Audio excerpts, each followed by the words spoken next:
not many things exist in a vacuum and as an exclusive source of one nutrient and nothing else.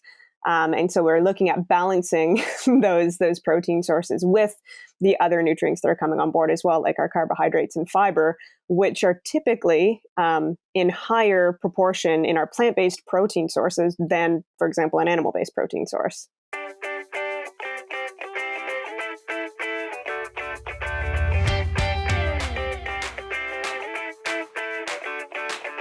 Hello, and welcome to the Pet Food Science Podcast, where our goal is to share research findings to help support the continual innovation in the pet food and nutrition industries.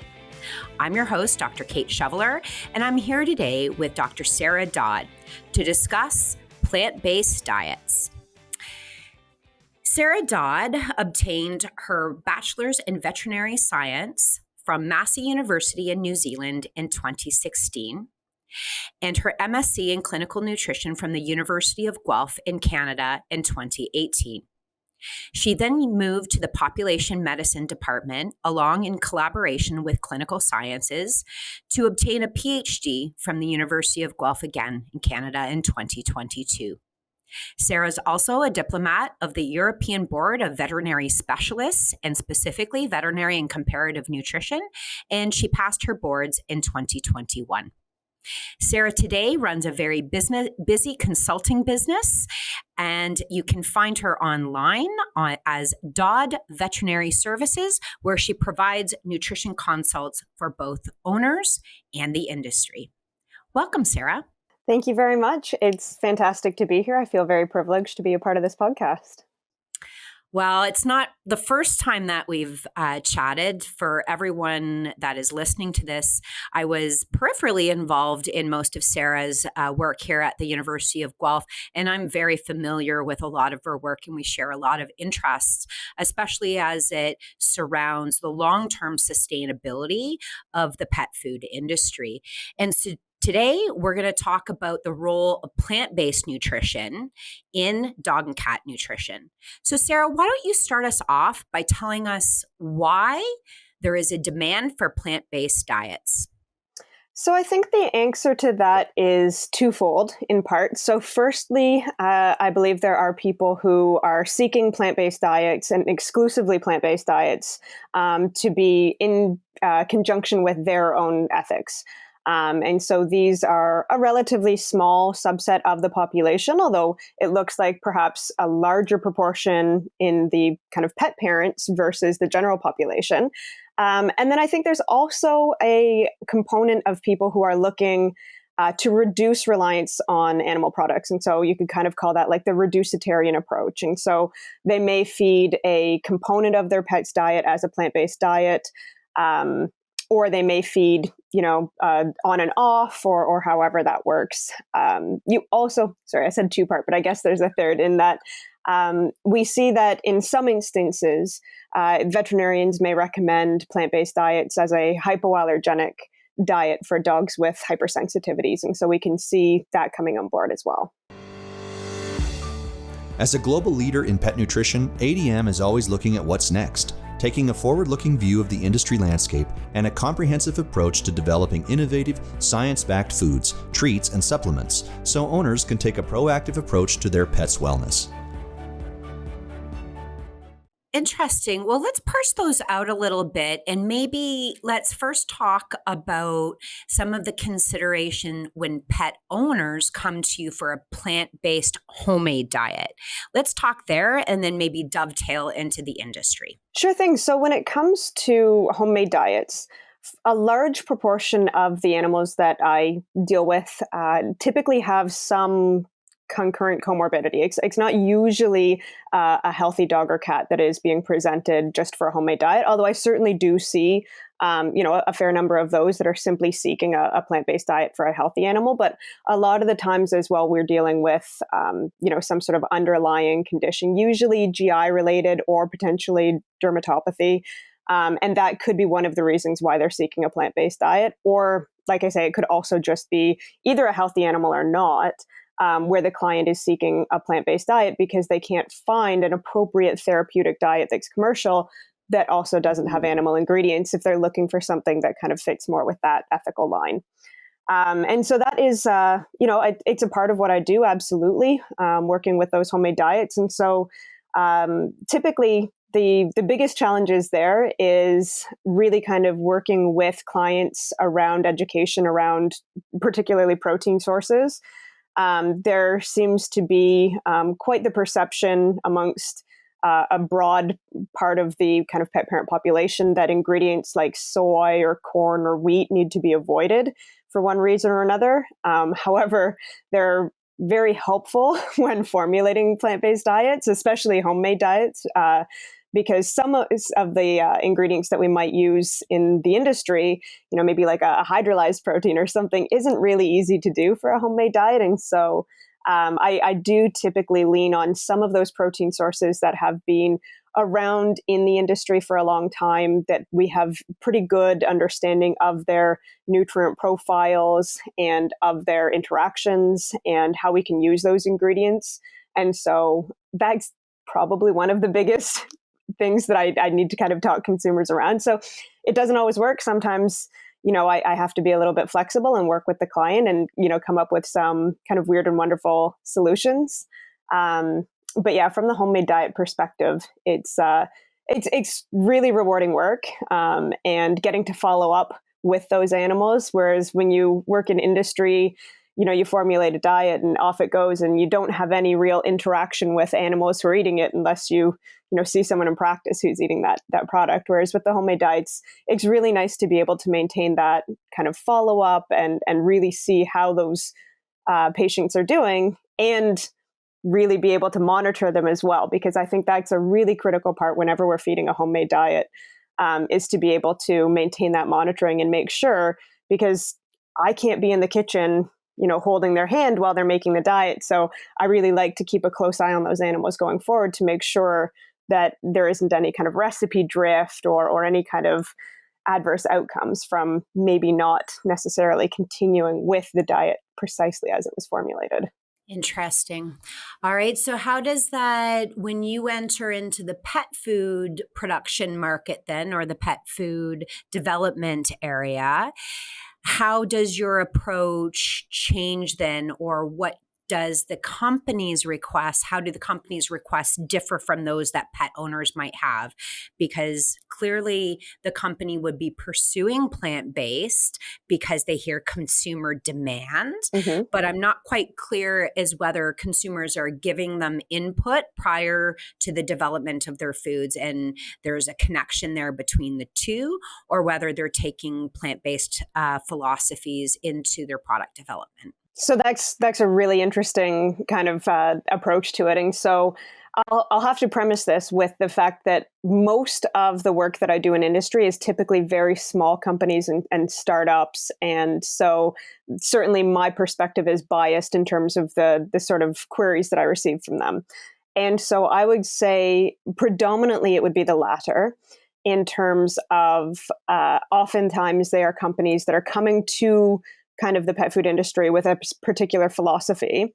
They typically have some degree of kind of awareness of market demands. And just like we see with individual pet parents, there's often some demonization of ingredients that we need to deal with. And so oftentimes kind of the biggest hurdle to jump, I would say, is that understandably, because you're working in industry and you need to make profit because you need to be able to sustain your company.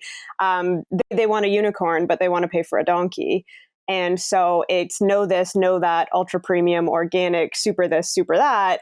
Oh, but it needs to be cheaper to be competitive. And so I think that's one of the big challenges, is being able to utilize plant-based ingredients that may be coming at a more premium price point if we're trying to avoid some of those common protein sources, and yet be able to make something that is also sustainable from an economical perspective. Yeah, I had very similar experiences, not necessarily plant-based, but when you see new people come into the industry, they have a really great idea, but sometimes executing it, they don't realize really how many more factors there are involved. So one of the things that you talked about and you keep mentioning here, so I really need to ask first and foremost, protein. So we're thinking about, of course, ingredients provide nutrients, and animals do not require ingredients. They require nutrients, and we use those ingredients to meet their nutrient requirements. So I'm going to kind of take you through the macros at least first and how those considerations change between kind of more typical or traditional diets and the plant-based diet. So when we look at protein, when you transition away from using animal-based protein, what kind of proteins are you relying on to meet the protein and amino acid requirements of the dog and the cat? So if we're shifting away from animal-based proteins, then we are moving towards, plant-based proteins. And I will include the idea of kind of like single cell or fungal organisms as plant.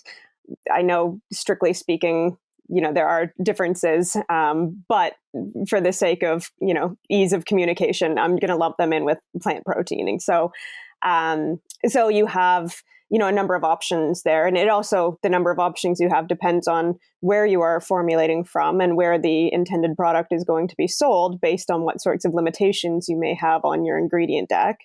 But by and large, we're oftentimes looking at seeds that can include, seeds as pulses, legumes, which I kind of lump under as seeds in terms of they're not, vegetables, they're not vegetation matter. And so in some situations, we can use some nuts as well. So for example, very widely used in the industry might be something like peanut flour. Usually not considered as a big source of protein, but you can use things like peanut flour. You can use sunflower seed is quite common, sunflower meal. And then also we have kind of our more conventional and common ones like, soy, wheat gluten, corn gluten, and, our pulses, our legumes, and otherwise like peas, lentils, some things that may be bringing on board multiple macronutrients, because not many things exist in a vacuum and as an exclusive source of one nutrient and nothing else. And so we're looking at balancing those protein sources with the other nutrients that are coming on board as well, like our carbohydrates and fiber, which are typically in higher proportion in our plant-based protein sources than, for example, an animal-based protein source.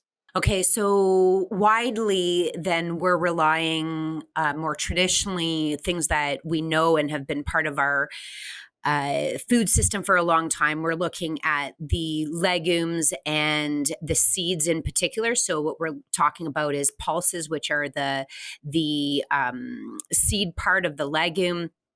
And then, of course, things like sunflower, I assume that you can put canola in there. Mm-hmm. Those are both oil seeds. So both of those act as a good source of protein. Any watch outs with them? Well, certainly. One of the biggest watchouts for me is making sure that we have a up-to-date COA if you're looking at those, because you can have a huge variation in, if you're just looking at your macros, like variation between your protein, fat, carb, and fiber distributions, depending on what sort of product you're looking at. Are you looking at a whole meal? Are you looking at something post-oil extrusion? Is it a byproduct that you're using from, for example, the oil production industry, which is fantastic because then we're talking about recycling ingredients? Or are you looking at something that is specifically, generated, in which case you have, instead of a fractionated ingredient, you have a whole ingredient. And so you can have huge variability between different types of ingredients, even if it looks like it has the same name on the surface. Yeah, absolutely. It's that understanding of the variability of your incoming ingredients and then the variability of the processes that you apply when you combine those ingredients. And really, you have to look at those every time you change your process too. So change temperature and pressure in your extruder, and you should look at how those ingredients are interacting again. So the other thing about these ingredients, specifically maybe pulses, is that there has been conjecture, especially by the veterinary community, about the association with dilated cardiomyopathy. So do you have an opinion on your feelings about the safety of including pulse ingredients, particularly in your foods? Yeah, so I typically feel pretty comfortable including pulse ingredients in the foods. And one of the reasons for that is that I try to avoid leaning on any one singular protein source as being the be all and end all for any particular diet, especially when we're talking about plant-based protein sources. I'm going to get into a little bit of the micro as opposed to the macro now, is that we don't often consider a plant-based protein to be a complete protein from the perspective of providing the essential nutrients that a dog or a cat requires in the quantities that they do. So we have our limiting amino acids. And so that's a concept that is ubiquitous in the industry, regardless of what kind of ingredient you're talking about. But our limiting amino acids quite often in plant-based proteins can be those sulfur amino acids, and or sometimes lysine, which of course is the precursor for carnitine, so another kind of consideration for DCM. But I have yet to see any sort of compelling evidence that there is a direct relationship between the feeding of a particular ingredient and the outcome of DCM in an otherwise healthy animal. I think there is some interesting research out there, but I don't think that it necessarily translates directly to what's actually going on within the pet food industry and what is actually going on within animals at home. And so if we're feeding, if we're doing a trial and we're using, 65% of the diet, not even of the protein, but of the diet coming from a singular plant-based protein source, I don't think that necessarily translates to many of the diets that we're actually looking at in industry, whether that is a plant-based product or a grain-free product in general. So I don't really have concerns about using these ingredients, provided we are understanding the limitations that are inherent with the ingredient, which, regardless of whether you're talking about a plant-based protein or a pulse in particular, or any other ingredient, that always has to be first and foremost at your mind. And so it's more than just plugging ingredients into a formulation software, pressing go and giving that printout to someone and saying, okay, go next, go make that. It's about understanding some of those interactions and having kind of that experience with how those are actually going to work. Not only physically when you try putting that piece of paper through an extruder and seeing what comes out the other side. I mean, it's one thing to formulate something, in a computer, and it's another thing to actually see that come together as a product. But also in terms of, what are those nutrients? What are the limitations? How do we compensate for those limitations? And usually, again, if we're coming back to that kind of concept of protein, it's that idea of complementary protein sources that I think is so important when we're entering this discussion. Yeah, it's very important that companies look at, mainly, if I could get everybody just to look at methionine and cysteine, tryptophan, lysine on a continual basis and understand where those are coming out. I think that would be a really good advancement. And also understanding that where we are in terms of the recommendations in NRC, which inform all of our regulatory bodies as well, is quite behind as well. So we have to remember and give critical thought, have people on our teams that understand what is happening with those different pieces of literature as well. So one thing, you talked about complementation here, Sarah. Can you also in plant-based diets use single amino acids to help improve your protein quality? So the supplementation of DL-methionine, L-lysine, or L-threonine, or L-tryptophan as an example? Certainly, depending on the source. So if you're looking at doing a plant-based diet from the perspective of, absolutely no animal origin ingredients, then there needs to be some consideration of where those substances come from, because you can have purified substances that originated from, animals, for example, commonly with cysteine, or you can have synthetic sources which are, pure crystalline amino acids that were synthesized from chemicals or derived from microbes, as opposed to coming from animal origin ingredients. But absolutely, methionine, lysine, tryptophan, carnitine, not an essential amino acid, but another example. And same with taurine. And it's so funny. Taurine is like the poster child. Everybody wants to talk about taurine when you talk about plant-based diets, with not much understanding that the taurine that you use in a plant-based diet is exactly the same as the taurine that's used ubiquitously and gets added to pretty much every diet on the shelf nowadays, especially since 2018. Yeah, no, definitely. I always remind people, of course, it was named taurine because it was first found, and I can't remember what part of cows, but Taurus. It was something in the throat region, I feel like, because I feel like it came from the pluck, but I can't remember exactly what it was. I can't either. I'll have to get in contact with a few amino acid people that remember all the interesting history. Okay, so complementation of proteins and additional amino acids, all game for plant-based diets. Now, of course, all these ingredients, and you said it perfectly, ingredients have a lot of other attributes than what we kind of tend to do in pet nutrition, a carbohydrate ingredient, a protein ingredient. In fact, things like grains can carry quite a bit of protein, have a very large contribution of protein into our foods, as one example. So if you're going to start using plant-based ingredients that are higher in protein, so either the legumes or the oil seeds, how does their carbohydrate content differ or change your total formulation? So could you maybe talk about how the oligosaccharides, the carbs, and the fiber might differ between legumes? And of course, there's very little in animal-based protein that's all in glycogen, but in grains, maybe just compare the legumes and the oil seeds to the grains.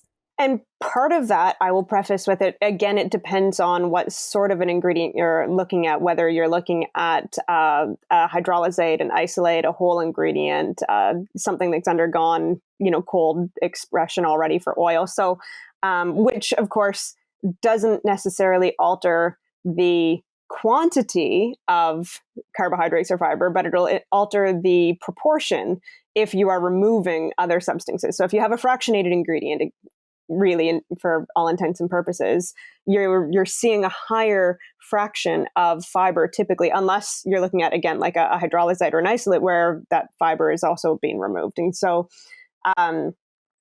typically, like you said, we definitely have a higher proportion of carbohydrates and fibers that come along with plant-based sources of protein as opposed to animal-based, and typically lower fat and fatty acid contribution in comparison to most animal proteins. Now, of course, if you're using whole oil seeds or hemp seeds or something like that, you can be bringing a lot of fatty acids on board as well.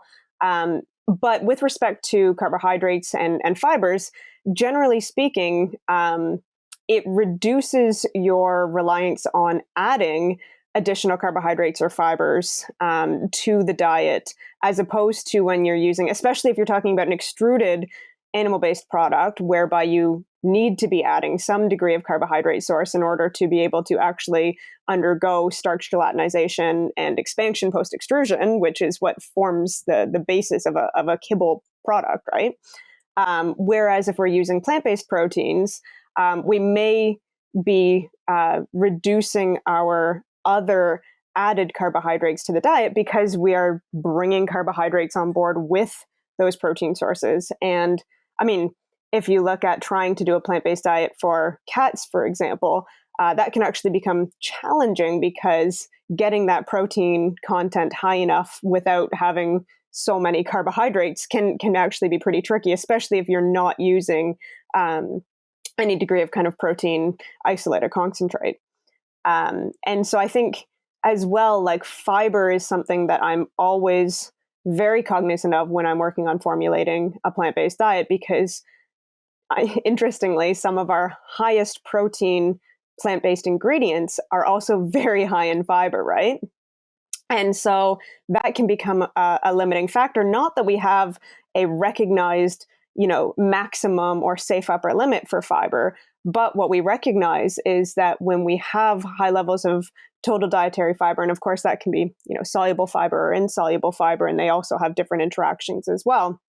But if we just talk about kind of that dilution effect of protein from that high fiber, and you also have a reduction on digestibility, especially if we're talking about soluble fibers.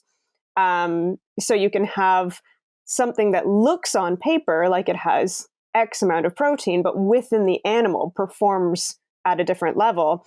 And we can also see issues with kind of fecal output if fiber content is too high. And so that's something that really, really always needs to be considered when using these plant-based ingredients. Yeah. And I always, because I can't help it when we talk about the effects of fiber and carbohydrates on the availability of dietary protein, it's always important to remind everybody that total tracked protein and amino acids does not give you a snapshot of what the bioavailability of those amino acids are. So you have to go to other animal models, or there's a very large effort right now to develop in vitro techniques, and those should be applied across all nutrition industries. So that'll be quite beneficial. So I think maybe this allows me an opportunity to ask about a new and emerging ingredient that I have to ask whether insects are considered for plant-based diets or not. Not for plant-based. Insects are within the animal kingdom, not plant kingdom. So they are alternative proteins. And I think they're viewed very differently than other animal ingredients, but certainly would not be considered a plant-based ingredient. Okay, so we can take that one out. Next one, single cell proteins. I'm a really big fan. I really like working with single cell proteins, and I think they can provide excellent complementary proteins to some of our other more long-standing, well, I shouldn't say long-standing, I mean, brewer's yeast has been used for a long time. But I really do I love brewer's yeast because it's a byproduct, and I love using byproduct from that sustainability perspective. But we also have really interesting advances in yeast products that are specifically being cultured for the production of food or pet food, and the precision fermentation of yeasts. And so you do still have some consideration for fiber, although people might not think of yeast and fiber, but you have the yeast cell walls. So unless you're using, again, a fractionated ingredient like a yeast extract, which is exceptionally high in protein, but also quite a costly ingredient because it undergoes, all of that processing to obtain the yeast cell contents without the yeast cell wall. But there's fantastic benefits to some of the saccharides that are in those yeast cell walls. For example, beta-glucans get a lot of talk, and mannanosaccharides as well can be pretty popular within the industry. And so I do really like combining, for example, like a pulse-based protein source with a single cell protein source. And it's not there yet, but another single cell protein that looks pretty interesting to me is from algae. Mm-hmm. So algal biomass post oil extrusion, because algae oil is becoming more and more popular now. Yep. And is really growing in the industry. And so sometimes you can obtain some of that algal biomass. And I think that is a potentially interesting ingredient coming up.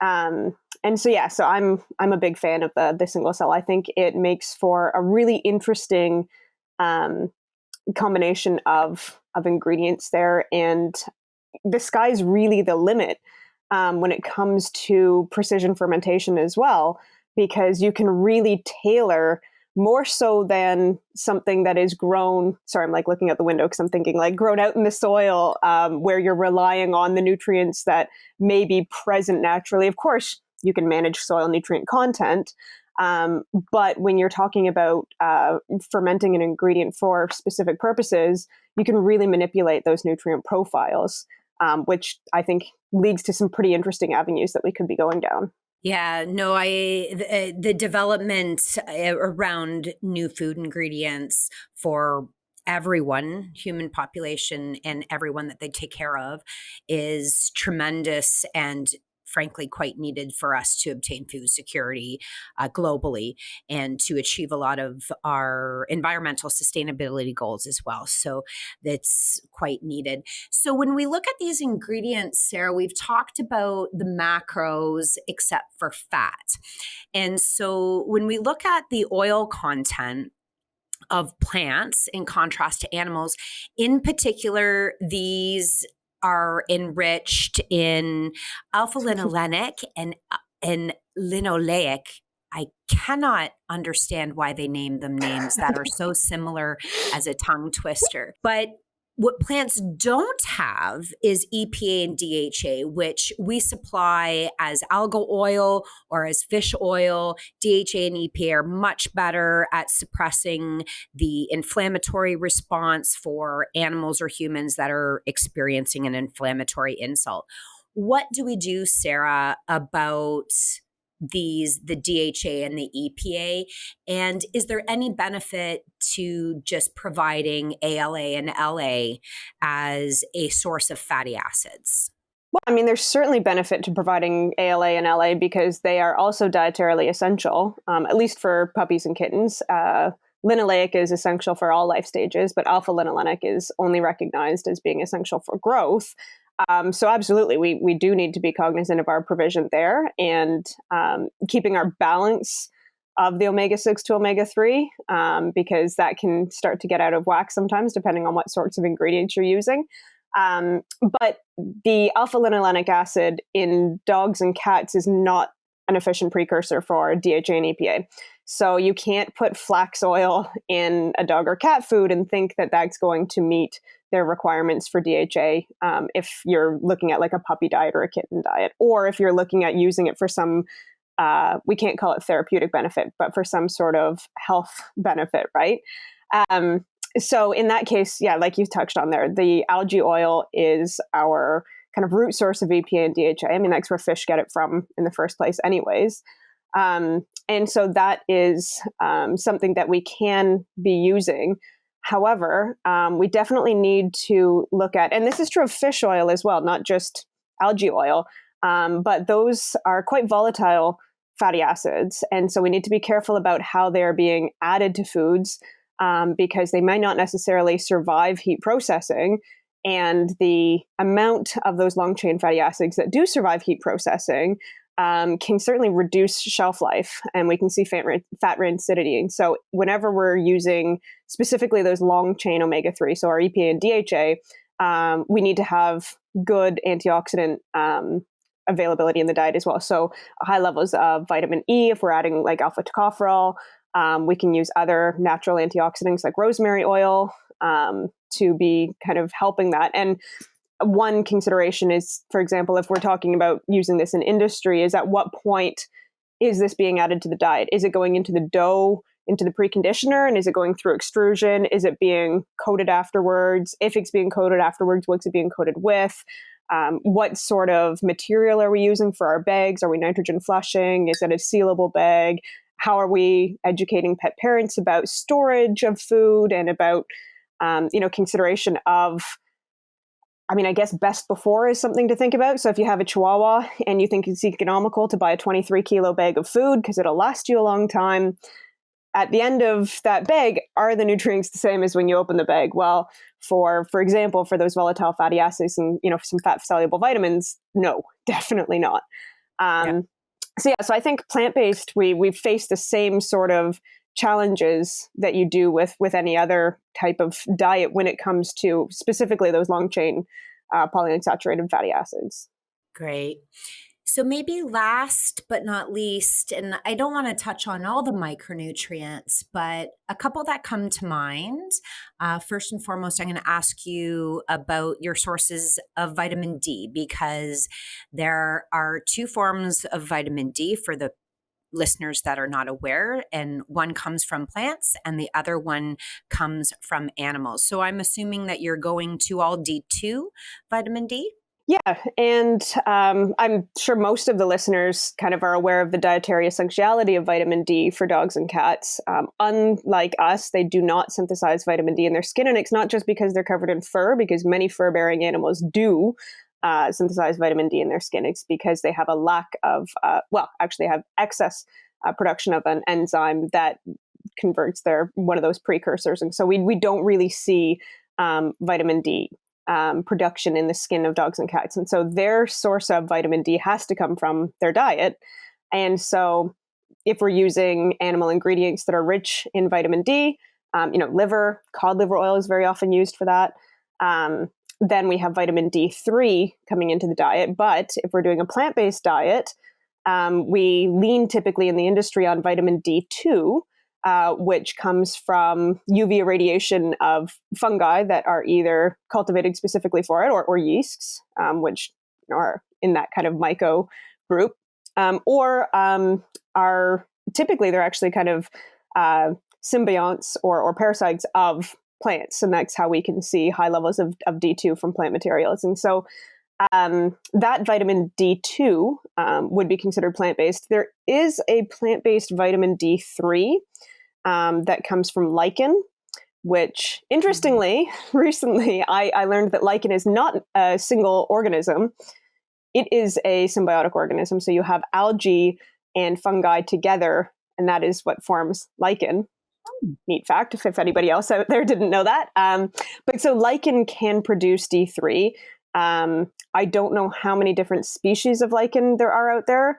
Perhaps there are botanists listening. I don't even know if lichen falls under botany, but there are specific types of lichen when exposed to UV make D3. However, this is used frequently for supplementation for humans who are looking for a non-animal vitamin D3, because there is some evidence in humans that metabolism of D2 and D3 differs a little bit.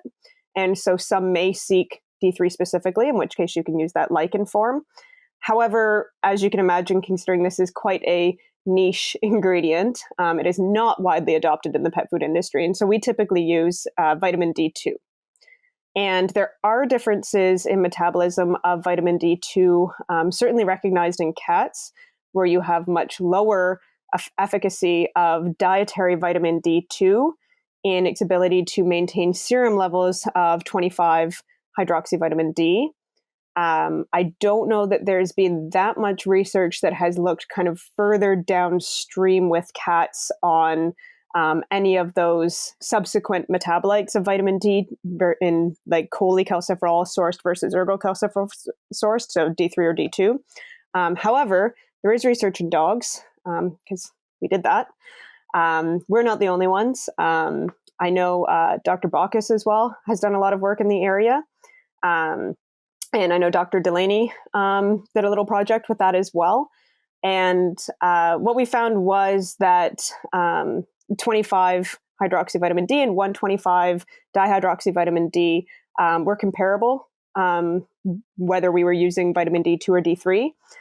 Interestingly, 24-25 dihydroxyvitamin D, which is typically considered to be kind of the non-active excretory metabolite, that is not the sum total of it, but that's generally how it has at least historically been considered. We see a reduction when we're using D2 in dogs versus D3. And I don't know why that is. We don't know that yet. Where that goes, whether we have reduced conversion to 24-25, whether we have increased excretion of 24-25, what's going on there.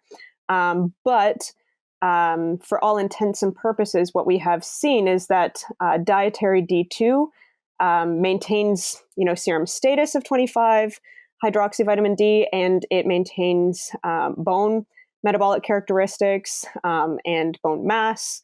And so all of the considerations that we have for the need for D2 in terms of meeting those kind of essential requirements, it appears that we can do so with D2 at a relatively comparable level to D3. Great. Well, thank you for that. That's not the totality of the considerations for plant-based diets, I know. So I really think that we should have you back and start talking about how plant-based diets are to actually manufacture, the other considerations, the micronutrient considerations.